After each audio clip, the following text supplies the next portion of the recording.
नमः संस्कृता मित्राणि। तो मित्रों, हम आज बिहार बोर्ड की छठी कक्षा के संस्कृत का एकादश पाठा का अध्ययन करेंगे। इससे पूर्व में हमने 10वां पाठा का अध्ययन किया, यानी अब तक हमने 10 एपिसोड पढ़ चुके हैं और 11वां एपिसोड ये है मेरा।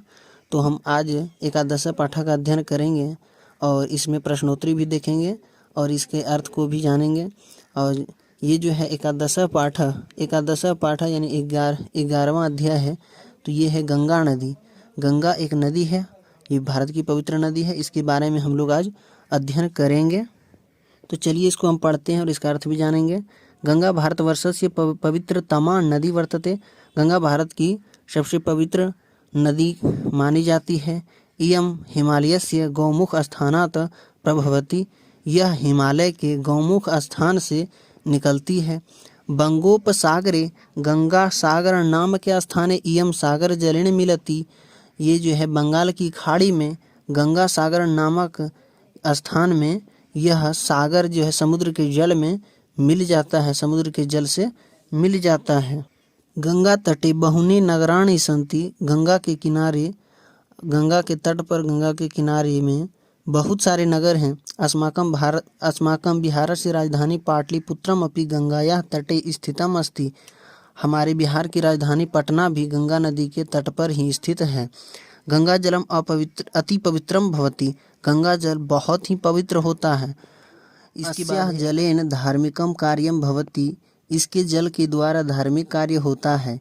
हिंदू धर्मावलंबिनां सर्वेषु शुभ कार्येषु गंगाजलस्य आवश्यकता भवति। हिंदू धर्म को मानने वाले सभी शुभ कार्यों में गंगा जल की आवश्यकता होती है। गंगायाम अनेका नद्यः मिलन्ति। गंगा नदी में अनेक नदियाँ मिलती है। तासु यमुना सरयू गंडकी कौशिकी प्रभृत्यः सन्ति। उन सबों में जैसे यमुना, सरयू, गंडक, कौशी इत्यादि अनेक नदियां हैं जो इसमें गंगा में जाके मिलती है। इसकी सहायक नदी है। गंगायाः तटे हरिद्वार, प्रयाग, काशी प्रभृतीनि प्रसिद्ध तीर्थ स्थानानि सन्ति। गंगा किनारे में हरिद्वार, प्रयाग, काशी इत्यादि अनेक जो है प्रसिद्ध तीर्थ स्थान हैं। गंगा जलेन कृषि भूमि सेचनम भवति। गंगा जल के द्वारा जो है सिंचाई के भूमि के सिंचन में, कृषि के सिंचन में कार्य प्रयोग होता है। अधुना जना गंगा जलम प्रदूषितम कुर्वन्ति। आजकल के जो लोग हैं गंगा के जल को प्रदूषित करते हैं। गंगा तटे स्थितानां नगराणां सर्वाणि मलजराणि गंगायां पातयन्ति। गंगा किनारे में स्थित जितने भी नगर हैं, शहर हैं, सभी मल मूत्र, नाला, कीचड़ जो भी है सभी गंगा में बहाते हैं, गिराते हैं। केचन मनुष्याणां पशूनाश्च मृत शरीराणि नद्यां प्रवाहयन्ति। यानी कि कोई जो है मनुष्यों और पशुओं के मरे हुए शरीर को नदियों में बहा देते हैं। इदम न साधु कार्यम अस्ति। यह अच्छा कार्य नहीं है। नदी जले मलानां क्षेपणम वैज्ञानिक विचारेण धार्मिक विचारेण च न शोभनम। नदी जल में मल मूत्र का त्याग कर देना, इस तरह गंदगी फैलाना, ये वैज्ञानिक विचार से और धार्मिक विचार से भी शोभन योग्य नहीं है, शोभा देने योग्य नहीं है। अतः हमें जल को प्रदूषित होने से बचाना चाहिए। इस प्रकार इसका ये पाठ का अर्थ हो गया। चलिए इसका प्रश्नोत्तरी को भी जान लेते हैं। पहला जो है वो है मौखिक प्रश्न। मौखिका है, निम्नलिखित शब्दों का शुद्ध उच्चारण करना है। उच्चारण करें। तो को का उच्चारण कैसे करना आप ध्यान देंगे शब्दों पर। संस्कृत में उच्चारण की बहुत कीमत होती है शब्दों का।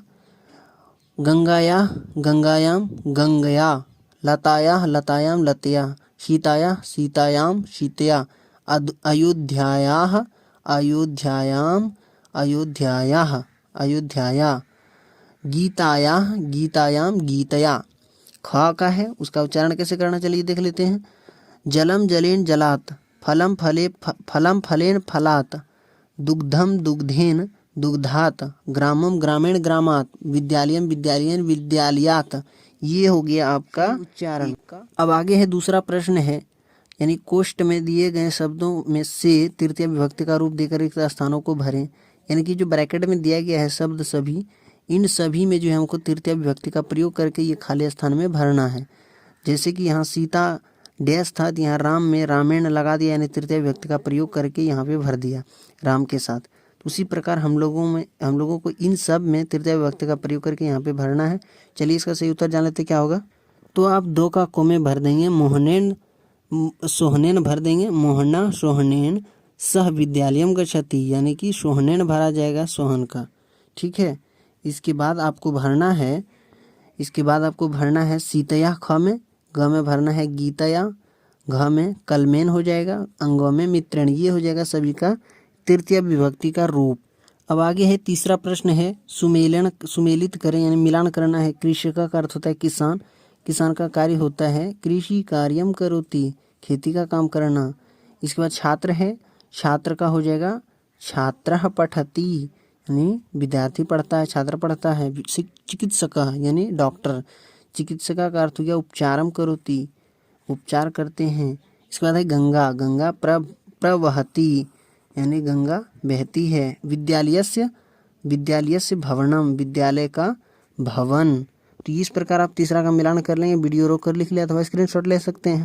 अब आगे है चौथा प्रश्न है मंजूषा में से सही शब्द चुनकर रिक्त स्थानों को भरें। संति है, बहुनी है, पवित्रतमा है, पातयंती है, गंगा जलम है, प्रभवती है, गंगा जलेन है। इन सभी शब्दों का प्रयोग करके हमको जो इनमें वाक्य में भरना है, इन सभी खाली स्थान में इन सभी शब्दों का प्रयोग करके। तो चौथा प्रश्न का सही उत्तर क्या हो जाएगा, चलिए देख लेते हैं। तो चौथा प्रश्न का सही उत्तर में आप भर देंगे गंगा हिमालयात प्रभवती, यानी गंगा हिमालय से निकलती है, गंगा हिमालय से निकलती है। इसके बाद है नदीसु गंगा पवित्रतमा अस्ति, यानी पवित्रतमा भर देंगे। गाँव में भर देंगे बहुनी, गंगा तटे बहुनी नगराणी संति, यहाँ भर देंगे गंगा किनारे में अनेक शहर हैं। गंगा जलम भर देंगे घ नंबर में, गंगा जलम जना पीबंती, गंगा जल लोग पीते हैं। गंगा जलेन भर देंगे अंगो नंबर में, गंगा जलेन कृषि भूमि सेवनम भवती, गंगा जल से कृषि का जो है कृषि कार्य होता है, कृषि का और भूमि का सेवन होता है, इसी से जल की सिंचाई होती है। 4 नंबर में भर देंगे अब जना मल जलानी गंगायाम पातयंती, लोग जो है मलमूत्र को गंगा नदी में बहा देते हैं। ये आप सही उत्तर 4 का भर देंगे, आपका सही उत्तर है। अब आगे है पांचवा प्रश्न है निम्नलिखित शब्दों का वर्ण विच्छेद करें। रामा का जैसे किया रहलन धन आ धन म धन अह, तो ये रामा का वर्ण विच्छेद हो गया। उसी प्रकार गंगा का करना, हिमालय का करना, गौमुख का करना, नगरम का और भगवती का करना है। इसका सही उत्तर चलिए देख लेते हैं। तो अब पांचवा प्रश्न का सही उत्तर यहाँ से लिख देंगे गंगा है, गंगा का ग धन अ धन ग धन ग धन आ, सब में हलंत का आप ध्यान रखेंगे शब्दों में वर्णों में। और आप हिमालय का भी इसी प्रकार कर लेंगे और गौमुख का भी करके दिखाया गया है, नगरम है, भगवती है, सभी का कर दिया गया है। आप वीडियो रोक के लिख लें अथवा स्क्रीनशॉट इसका ले सकते हैं। तो ये था पांचवा प्रश्न का सही उत्तर। अब आगे है छठा प्रश्न है निम्नलिखित विषयों पर संस्कृत में 2-2 वाक्य लिखें, यानी कि हिमालय है और विद्यालय है और दीपावली, इन तीनों जो शब्द दिया गया है इस पे जो है हमें 2-2 वाक्य संस्कृत में लिखना है। क्या तो पहले आप हिमालय लिख के डैश देंगे इसका सही उत्तर में। तो हिमालय संपूर्ण भूभागे पर्वतानाम राजा, यानी हिमालय संपूर्ण भूभाग पर यानी पृथ्वी का राजा कहा जाता है, पर्वतों का राजा है। अयम संसारे ये पर्वतः तेषु सर्वेषु उच्च प्राचीन श्रेष्ठ च अस्ति, यह संसार का जो है पर्वतों में सबसे ऊंचा है, सबसे पुराना है और सबसे श्रेष्ठ भी है। ठीक है, ये हिमालय के बारे में 2 लाइन हो गया, यानी कि संस्कृत में वाक्य लिखना था। विद्यालय कब लिखना है, अयम अस्माकं विद्यालयः अस्ति, अयम अस्माकं विद्यालयः अस्ति अत्र बहवः छात्राः सन्ति, यह हमारा विद्यालय है, यहाँ बहुत छात्र हैं। इसके बाद है दीपावली का लिख के डैश देंगे। सर्वेषु त्योहारेषु दीपावली श्रेष्ठा अस्ति, यानी कि सभी त्योहारों में दीपावली श्रेष्ठ हैं। प्रतिवर्षं कार्तिक मासस्य अमावास्यां तिथौ अस्माकं गृहेषु दीपमालिका संजते, यानी प्रत्येक वर्ष कार्तिक मास की अमावस्या तिथि को हमारे घरों में दीपावली त्यौहार को मनाया जाता है, दीपक को सजाया जाता है। इसका सही उत्तर आप लिख देंगे 6 नंबर का। अब आगे है सातवां प्रश्न है उत्तरायणी लिखत, यानी कि संस्कृत में लिखना है। भारत से पवित्रतमा नदी का, यानी भारत की सबसे पवित्र नदी कौन सी है, चलिए इसका सही उत्तर देख लेते हैं। तो 7 का उत्तर आप यहाँ से लिख देंगे। भारत से पवित्रतमा नदी गंगा अस्ति, भारत की पवित्र नदी गंगा है। गंगा कुतः प्रभवती, यानी गंगा कहाँ से निकलती है? गंगा हिमालयस्य गौमुख स्थानात् प्रभवती, गंगा हिमालय के गौमुख स्थान से निकलती है। ग का है कि अस्याः जलम कीदृशम भवति, अस्याः जलम अति पवित्रम भवति लिख देंगे आप। अस्याः जलम अति पवित्रम भवति, इसका जल अति बहुत पवित्र होता है। यानी प्रश्न पूछा इसका जल कैसा होता है, तो अस्याः जलम अति पवित्रम भवति, इसका जल अति पवित्र यानी बहुत पवित्र होता है। घ नंबर प्रश्न है शुभ कार्येषु कस्य जलस्य आवश्यकता भवति, यानी शुभ कामों में किसके जल की आवश्यकता होती है? शुभ कार्येषु, इसका उत्तर लिख देंगे शुभ कार्येषु गंगायाः जलस्य आवश्यकता भवति, शुभ कार्यों में गंगा जल का आवश्यकता होती है, गंगा जल का आवश्यकता होती है।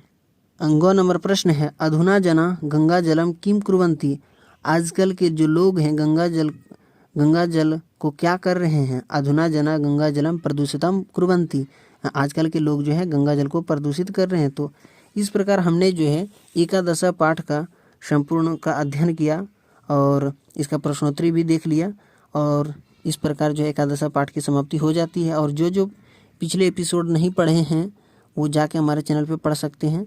छठी कक्षा के सभी एपिसोड डाला गया है, आप जाके देख सकते हैं जो नहीं देखे हैं। और हाँ, वीडियो पसंद आया होगा तो लाइक कर देंगे अभी के अभी, और चैनल पे नए हैं तो सब्सक्राइब कर लेंगे। हम जो संस्कृत से रिलेटेड सभी टॉपिक लाते रहते हैं, सभी कक्षा का संस्कृत के विषय का हम विश्लेषण करते हैं, अध्ययन करते हैं। और जो भी छात्र पढ़ाई कर रहे हैं मन लगा के पढ़ेंगे, सभी का नोट्स हम अच्छी तरीके से संस्कृत का तैयार करवा रहे हैं चैप्टर वाइज, आप ध्यान से पढ़ेंगे। तब तक के लिए धन्यवाद। नमः संस्कृताय।